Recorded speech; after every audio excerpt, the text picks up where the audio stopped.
నమస్కారం కృష్ణారావు గారు. ఐవీఆర్ టాక్స్కి పునఃస్వాగతం. ట్రంప్ అనగానే ఇప్పుడు మధ్య ప్రాచ్యంలో ఏర్పడినటువంటి ఈ అంటే ఒక విధమైనటువంటి అశాంతిని నెలకొల్పడానికి ఆయన ఏ విధంగా ప్లాన్స్ చేశారని తెలుస్తుంది. సో దాన్ని వదిలిపెట్టేస్తే ఆయన ఎప్పుడు ఏం మాటలు మాట్లాడతారనేది ఎవరికీ అర్థం కాదు.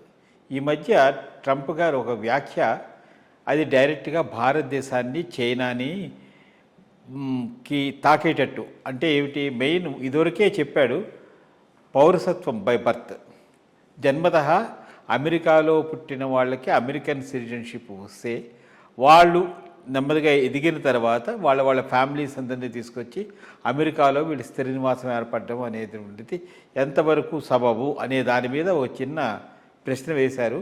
మోడీ గారు కూడా దానికి అప్రోప్రియేట్గా ట్వీట్ చేయడం జరిగింది.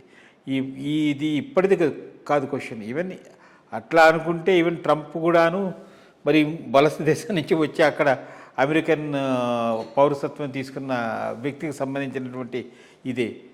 అసలు ఈ విధమైనటువంటి అనుచిత వ్యాఖ్యలు చేయడం వలన ఆయనకి ఏమైనా లబ్ధి పొందుతుందా? అమెరికన్ ఓటర్స్ యొక్క మ్యాండేట్ ఏమైనా ఆయనకు లభిస్తుందా? ఆయన ఎందుకు ఈ విధంగా అన్నారు, అది సముచితం అవునా కాదు, దాని మీద చిన్న వివరణ. ఒక ట్రంపే కాదు, ఒక స్ట్రాంగ్ మెగా గ్రూప్ ఉన్నది.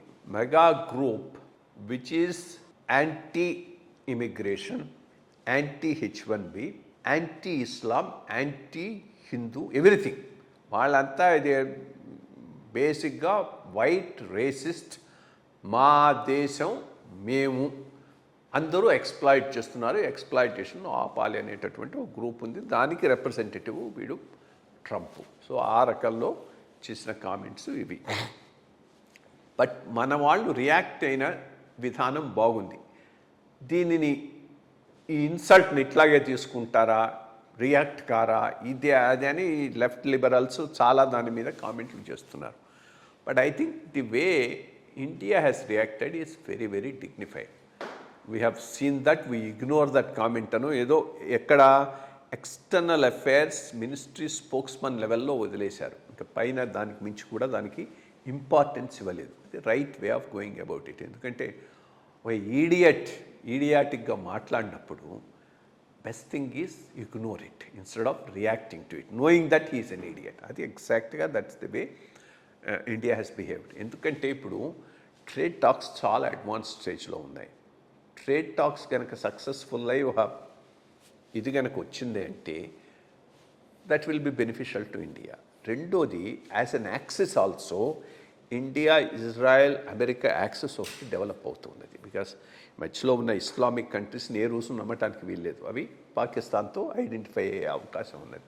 దాన్ని దృష్టిలో పెట్టుకొని సో చాలా మెజర్డ్గా లాంగ్ టర్మ్ ఇంట్రెస్ట్ను దృష్టిలో పెట్టుకొని మన ఫారిన్ పాలసీని నడుపుతున్నారు. ఇటువంటి టైంలో వాడు ఏదో పిచ్చిగా మాట్లాడితే దానికి అనవసరంగా మనం ఎమోషనల్గా రియాక్ట్ అయ్యి వాడిని ఏదో అని దెన్ మొత్తం అంతా ఇది చేసుకునే బదులు డిగ్నిఫైడ్గా ఇగ్నోర్ చేశారు. అది right way of going about it అని నేను అనుకుంటూ ఉన్నాను. సో మళ్ళీ కాదు, చైనాను కూడా గెలిపాడు, మన వాళ్ళు కూడా ఏదో మాట్లాడుతూ ఉంటాడు. ఐ మీన్ ఈ suffers from some problem of tweeting regularly. So I think government of India reaction చాలా మెజర్డ్గా చక్కగా ఉందని నేను అనుకుంటాను. నమస్కారం.